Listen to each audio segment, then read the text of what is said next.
Hi Pisces, this is Pisces Hub. Welcome to my channel. So for today's video, gagawa ulit tayo ng daily reading for Pisces gamit ang ating mga tarot cards. Okay, so alamin natin kung ano yung mga posibleng mangyari, mga gabay mensahe for Pisces para sa araw na ito. Okay, so Pisces, lahat po ng comments niyo po binabasa ko isa-isa. Sobra po akong nagpapasalamat sa sobrang suporta na binibigay niyo po sa ating channel, okay? And sa mga Pisces na hindi nagko-comment, it's okay lang po, ramdam ko po yung suporta niyo po sa panunood niyo po sa ating videos araw-araw. Sobra po ako nagpapasalamat, Pisces. And sa mga taong nagdi-deal kay Pisces, thank you din po, okay? So ngayon, alamin natin kung ano yung mga posibleng mangyari for Pisces sa araw na ito, okay? Reminder lang po na ito ay general reading, so pwede pong mag-resonate, pwede pong hindi. Pag hindi po tugma, wag pong ipilit po, okay?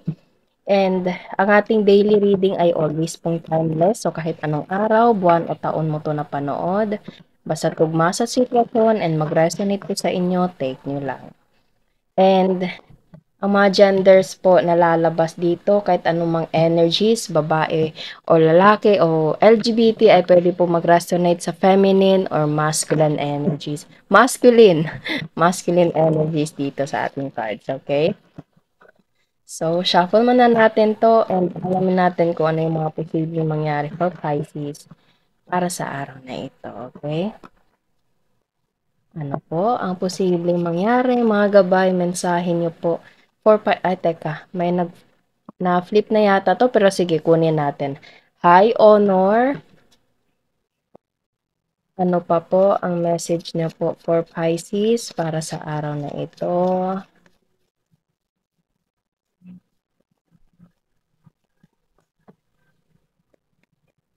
Ano po ang mga posibleng mangyari for Pisces para sa araw na ito?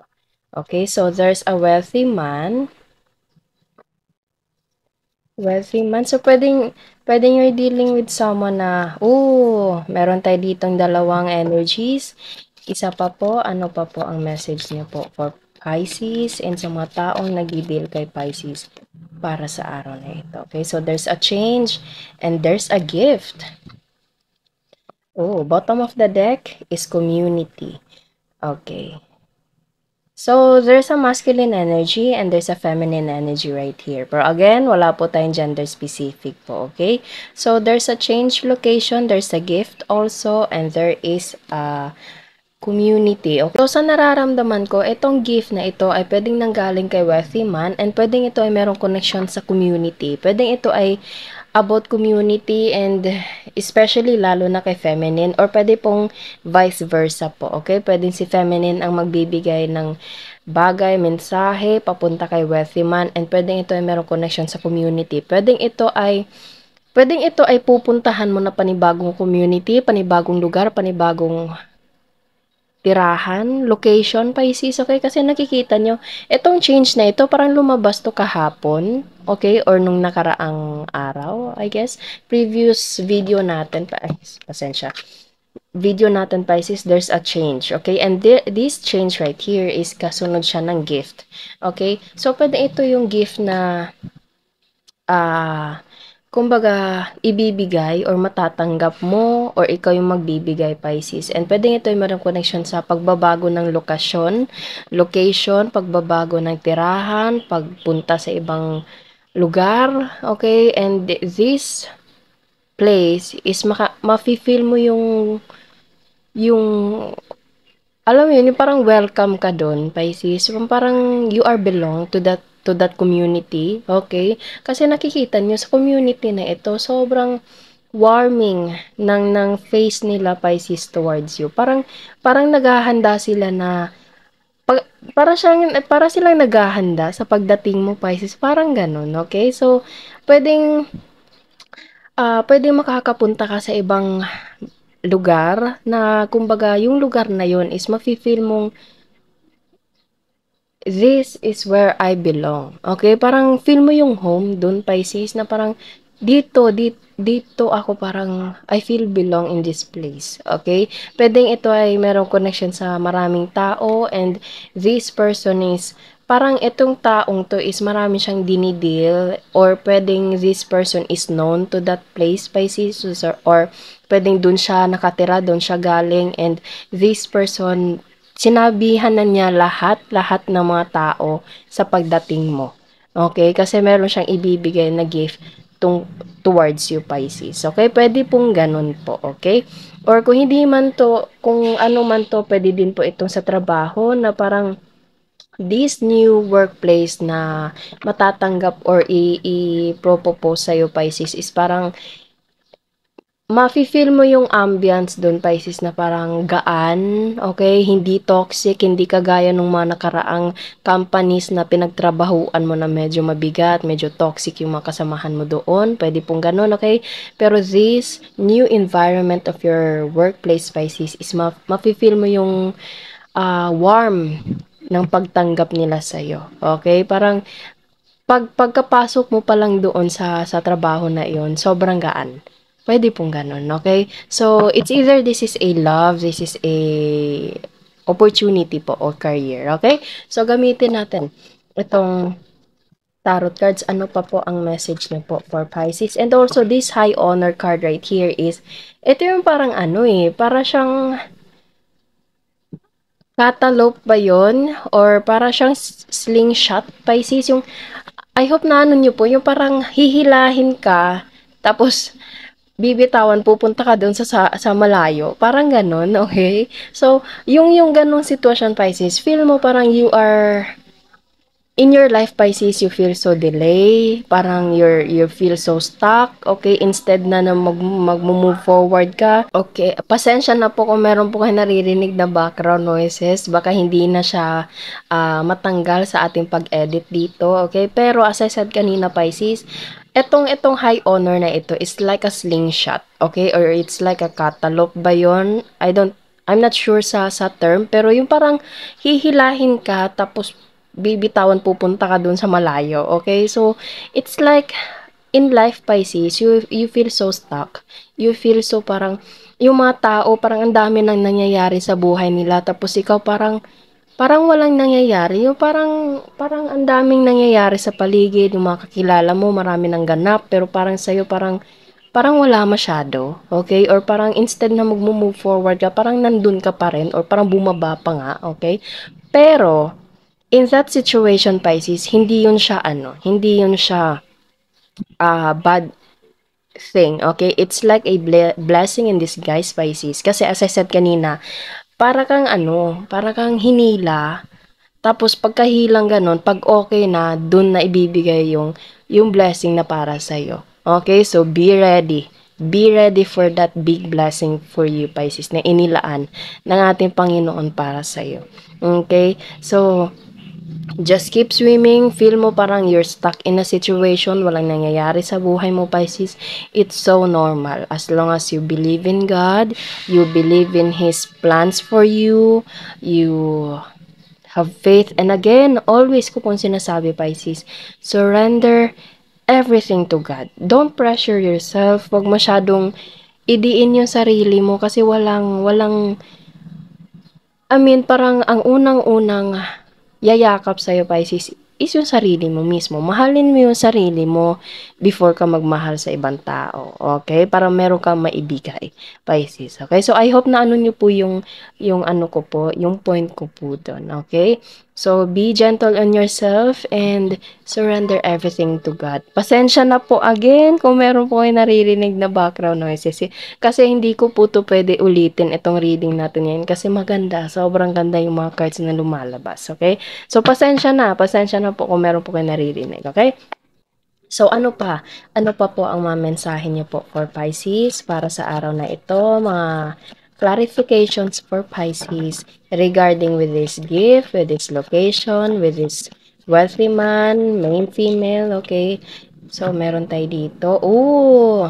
Seven of Swords and the World, Pisces. Pwede you're dealing with someone na medyo malayo sa'yo, as I said kanina, parang new location, yung sitwasyon na ito, Pisces. Kasi the world is like a globe. Okay, it's like a something na parang, yung globe, okay? Yung parang malayong lugar, okay? So, pwede you're dealing with someone na physically distant from you, Pisces.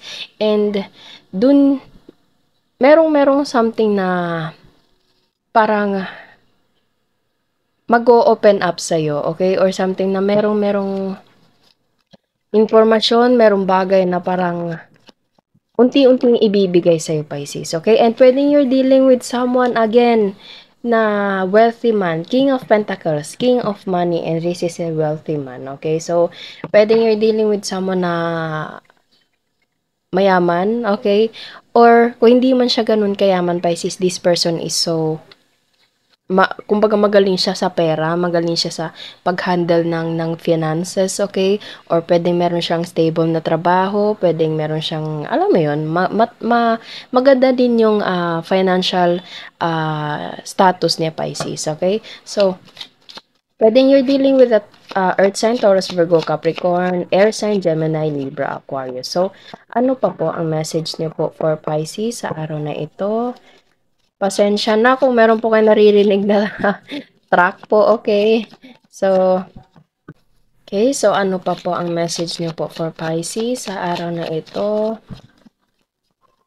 I tried to edit those, oh wow, the judgment. Yes, ibibigay sa tamang panahon yung mga bagay na nakalaan para sa Pisces. Again, I tried to edit all those background noises, Pisces, pero pag meron po kayo naririnig, again, pasensya na po, okay? So, I know medyo distracting yung background noises, pero ang importante yung magandang mensahe ngayon, okay? So, there's the Judgment card. Wow, the World. Nakikita nyo ang daming taong nakaganon sa angel natin dito, okay? So, this is a parang something na blessing na ibibigay sa'yo, okay? Yung matatanggap mo in God's perfect time. Wala po akong ibibigay, sasabihin na timeline na sa susunod na araw, buwan, taon. Hindi ko po yun sasabihin kasi ang Panginoon po ang nakakaalam kung kailan mo yun matatanggap in God's perfect time po, okay? Pero wag po mawala ng pag-asa kasi darating ang araw na ibibigay din po yung mga bagay na nakalaan para sa'yo, guys. It's okay? So, just keep swimming. Just keep swimming. Patuloy sa buhay and surrender everything to God. Okay? Trust His plans for you. Trust His will. Trust His divine timing for you, Pisces. And again, meron na naman tayong pentacle dito. So, pwedeng it's all about financial, Pisces, finances. So, pwedeng ito ay meron connection sa trabaho or sa pera.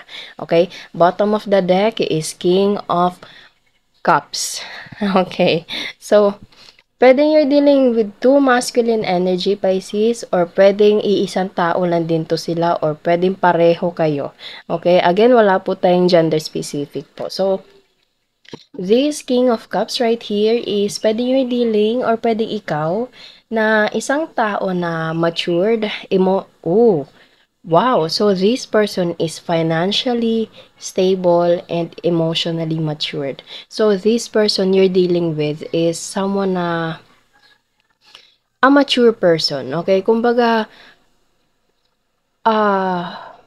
parang ramdam ko yung parang this person is so understanding, mature, okay? But at the same time, maayos yung trabaho.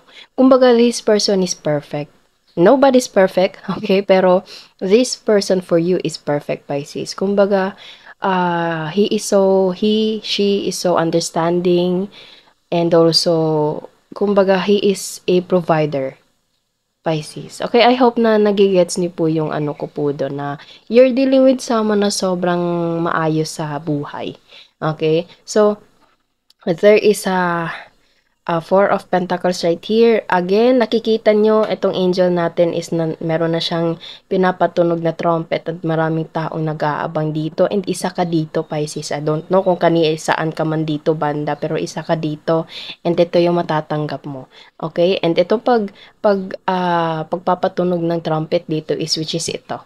Okay? The gift na merong connection sa travel or somewhere na changing location. Okay? And sobra mo itong kumbaga, magagamit.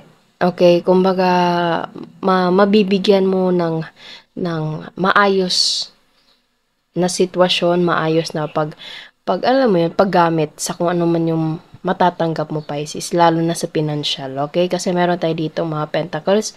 Itong pentacle na nandito is all about parang mga gusto, okay, matatanggap, magagawa, mabibili mo yung mga gusto mo. Ito naman is all about savings, and ito naman is parang responsibilities, okay? So, magagampanan mo yun lahat, Pisces, sa tulong ng isang tao or pwedeng maraming tao dito, okay?